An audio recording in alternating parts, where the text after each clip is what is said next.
MNC ಕಂಪನಿಯಲ್ಲಿ ಬಹಳ ಒಳ್ಳೆಯ ಉದ್ಯೋಗ ಕೊಡಿಸ್ತೀವಿ, ಕೆಲಸ ಕೊಡಿಸ್ತೀವಿ, ಲಕ್ಷ ಲಕ್ಷ ಸಂಬಳದ ಆಫರ್ ಕೂಡ ಕೊಟ್ಟಿದ್ದಾರೆ. ಇದು ಥೇಟ್ ಸಿನಿಮಾ ಸ್ಟೈಲಲ್ಲೇ ನಡೆದಿರುವಂತಹ ಒಂದು ವಂಚನೆ. ಕೆಲಸದ ಹೆಸರಲ್ಲಿ ಉದ್ಯೋಗ ಆಕಾಂಕ್ಷಿಗಳಿಗೆ ಮಕ್ಮಲ್ ಟೋಪಿ ಹಾಕಲಾಗಿದೆ. ಉದ್ಯೋಗಕ್ಕಾಗಿ ಅಲೆಯುವ ಯುವಕರೇ ವಂಚಕರ ಟಾರ್ಗೆಟ್ ಆಗಿದ್ರು. ನಕಲಿ ಪರೀಕ್ಷೆ ಬರೆಸಿ ನಿರುದ್ಯೋಗಿಗಳಿಗೆ ವಂಚಿಸಿರುವಂತಹ ಗ್ಯಾಂಗ್ ಇದು. ಬೆಂಗಳೂರು ವೈಟ್ ಫೀಲ್ಡ್ ಪೊಲೀಸರಿಂದ ಆರೋಪಿಗಳ ಬಂಧನ ಆಗಿದೆ. ಈಗ ಎಂಎನ್ಸಿಯಲ್ಲಿ ಜಾಸ್ತಿ ಸಂಬಳ ಕೊಡಿಸ್ತೀವಿ ಅಂತ ಹೇಳಿ ಗಾಳ ಹಾಕ್ತಾ ಇದ್ರು.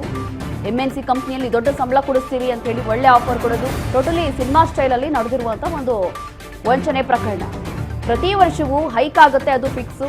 ಆಂಧ್ರ ಪ್ರದೇಶದ ಎಂಎನ್ಸಿಯಲ್ಲಿ ಕೆಲಸ ಅಂತ ಹೇಳಿ ಧೋಖಾ ಮಾಡಲಾಗಿದೆ. ಈಗ ಅಂತವರನ್ನ ಅರೆಸ್ಟ್ ಮಾಡಿದ್ದಾರೆ ಪೊಲೀಸರು. ಇದು ಬೆಂಗಳೂರಿನ ವೈಟ್ ಫೀಲ್ಡ್ ಹತ್ರ ನಡೆದಿರುವಂತಹ ಘಟನೆ. ಎಂಎನ್ಸಿ ಕಂಪನಿಯಲ್ಲಿ ಒಳ್ಳೆ ಸಂಬಳ ಇರುತ್ತೆ, ಲಕ್ಷ ಲಕ್ಷ ಸಂಬಳ ಇರುತ್ತೆ. ಅದಾದ ನಂತರ ವರ್ಷಕ್ಕೊಂದ್ಸಲಿ ಹೈಕ್ ಆಗುತ್ತೆ, ಒಳ್ಳೆ ಜೀವನ ಅಂತ ಹೇಳಿ ಆಸೆ ತೋರಿಸಿ ಅದಾದ ನಂತರ ನಿರುದ್ಯೋಗಿಗಳ ಹತ್ರ ಎಕ್ಸಾಮ್ ಬರೆಸಿ ಈ ರೀತಿಯಾಗಿ ವಂಚಿಸಿದ್ದಾರೆ ಅನ್ನುವಂಥ ಪ್ರಕರಣ ಈಗ ಬೆಳಕಿಗೆ ಬಂದಿದೆ.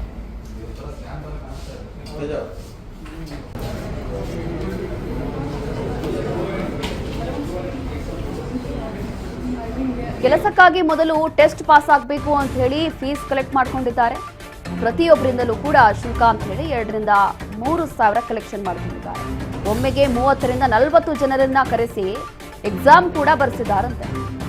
ಎಕ್ಸಾಮ್ ಬಳಿಕ ನೀವು ಸರಿಯಾಗಿ ಬರೆದಿಲ್ಲ, ಬೇರೆಯವರು ಸೆಲೆಕ್ಟ್ ಆಗಿದ್ದಾರೆ ಅಂತ ಹೇಳ್ತಾ ಇದ್ರು. ಹೆಚ್ಚು ಹಣ ಅಲ್ಲ ಅಂತ ಯಾರೂ ಕೂಡ ತಲೆ ಕೆಡಿಸ್ಕೊತಾ ಇರಲಿಲ್ಲ. ಹೀಗೆ ಮಾಡಿ ಈಗ ದೊಡ್ಡ ಮಟ್ಟದಲ್ಲಿ ಇವರು ದುಡ್ಡು ಮಾಡ್ಕೊಂಡಿದ್ರು. ಹೀಗಾಗಿ ಇದನ್ನೇ ಕಾಯಕ ಮಾಡಿಕೊಂಡಿದ್ದಂತಹ ಆರೋಪಿಗಳು ಬರೋಬ್ಬರಿ 3 ವರ್ಷದಿಂದ ಇದೇ ಕೃತ್ಯವನ್ನ ಎಸಗ್ತಾ ಇದ್ರು.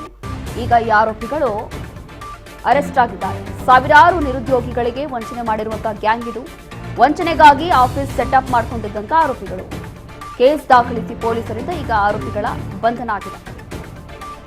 ಕೇಸ್ ದಾಖಲು ಮಾಡ್ಕೊಂಡಿದ್ದಾರೆ. ನೋಡಿ, ಟೋಟಲಿ ಇದು ಸಿನಿಮಾ ಸ್ಟೈಲ್ ಅಂತ ಹೇಳಿ ಯಾಕೆ ಹೇಳ್ತಾ ಇದ್ದೀವಿ ಅಂದರೆ, ಯಾವುದೋ ಒಂದು ಸಿನಿಮಾಗಳಲ್ಲಿ ಇರುತ್ತಲ್ಲ ಹಾಗೆ ಫೇಕ್ ಆಫೀಸು, ಫೇಕ್ ಎಕ್ಸಾಮು ಎಲ್ಲವೂ ಕೂಡ ಫೇಕ್ ಅಷ್ಟೇ, ಯಾವುದು ಕೂಡ ಇಲ್ಲಿ ರಿಯಲ್ ಅಲ್ಲ. ಮೊದಲನೇದಾಗಿ ಎಕ್ಸಾಮ್ ಬರೆಸ್ತಾರೆ ನಿರುದ್ಯೋಗಿಗಳಿಗೆ. ನಿಮಗೆ MNC ಕಂಪ್ನಿಯಲ್ಲಿ ಕೆಲಸ ಸಿಗುತ್ತೆ, ಲಕ್ಷ ಲಕ್ಷ ಸಂಬಳ ಸಿಗುತ್ತೆ ಅಂತ ಹೇಳಿ. ಅದಾದ ನಂತರ ನೀವು ಎಕ್ಸಾಮ್ ಸರಿಯಾಗಿ ಬರ್ತಿಲ್ಲ, ನಿಮ್ಮ ಜಾಗದಲ್ಲಿ ಬೇರೆಯವ್ರು ಸೆಲೆಕ್ಟ್ ಆಗಿದ್ದಾರೆ ಅಂತ ಹೇಳಿ ಅವರಿಗೆ ವಾಪಸ್ ಕಳಿಸೋದು. ಹೀಗೆ ಮಾಡಿ ಎಲ್ಲೋ ಕಡಿಮೆ ದುಡ್ಡಲ್ವಾ ಅಂತ ಹೇಳಿ ಯಾರು ತಲೆ ಕೆಡಿಸ್ಕೊತಾ ಇರಲಿಲ್ಲ. ಹೋದ್ರೆ ಹೋಯ್ತು ಅಂತ ಸುಮ್ಮನೆ ಆಗ್ತಿದ್ರು. ಹೀಗೆ ಮಾಡಿ ಲಕ್ಷ ಲಕ್ಷ ಹಣ ಇವರು ಲೂಟಿ ಮಾಡಿದ್ದಾರೆ ಅನ್ನೋ ಪ್ರಕರಣ ಬೆಳಕಿಗೆ ಬಂದಿದೆ.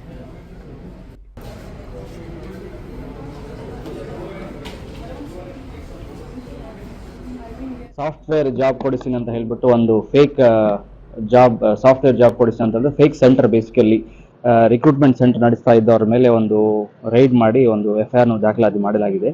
ಇದರಲ್ಲಿ ಏನಂದ್ರೆ HL ಪೊಲೀಸ್ ಸ್ಟೇಷನ್ ನಮ್ಮಲ್ಲಿ ಇರುವಂತಹ ಔಟರ್ ರಿಂಗ್ ರೋಡ್ ಮೇಲೆ ನಿಯರ್ ಮಾರ್ತಹಳ್ಳಿ ಜಂಕ್ಷನ್ ಹತ್ರ ಒಂದು ಕಂಪನಿ, ಕಾರ್ಪೊರೇಟ್ ಜಾಬ್ಸ್ ಬೇಕಾ ನಿಮಗೆ, ನಾವು ಅದಕ್ಕೆ ರೆಡಿ ಮಾಡಿಸ್ತೀವಿ, ಇಂಟರ್ವ್ಯೂಗೆ ಪ್ರಿಪೇರ್ ಮಾಡಿಸ್ತೀವಿ, ಮತ್ತೆ ಅದೇ ರೀತಿಯಲ್ಲಿ ಎಕ್ಸಾಮ್ ಕಂಡಕ್ಟ್ ಮಾಡ್ತೀವಿ ಅಂತ ಹೇಳಿ ಅವ್ರ ಕಡೆ ಒಂದು ಫೀಸ್ ಒಂದು 2,000 ಇಂದ 4,000 ಒಂದೊಂದು ಕ್ಯಾಂಡಿಡೇಟ್ ಇಂದ ಫೀಸ್ ತಗೊಂಡು ಮತ್ತೆ ಅವ್ರ ಕಡೆಯಿಂದ ಎಕ್ಸಾಮ್ ಬರೀಸು ಮತ್ತೆ ಒಂದು ಅವರೇ ಕಂಪನಿ ಎಂಪ್ಲಾಯೀಸ್ ಇಂಟರ್ವ್ಯೂ ಮಾಡಿದಂಗೆ ಒಂದು ಸಿನಾರಿಯೋನ ಕ್ರಿಯೇಟ್ ಮಾಡಿ ಅದರ ನಂತರ ನಮ್ಮ MNC ಕೆಲವು ದೊಡ್ಡ ದೊಡ್ಡ MNCಗಳಲ್ಲಿ ಜಾಬ್ ಕೊಡಿಸಿವಿ ಅಂತ ಹೇಳಿಬಿಟ್ಟು ಕ್ಯಾಂಡಿಡೇಟ್ಸ್ಗೆ ಮೋಸ ಮಾಡುವಂಥದ್ದು ಕಾರ್ಯಕ್ರಮ, ಅದು ಒಂದು ಬಿಸ್ನೆಸ್ ನಡೀತಾ ಇತ್ತು. ಅದರ ಮೇಲೆ ರೈಡ್ ಮಾಡಿದ್ವಿ. ಹೀಗಾಗಿ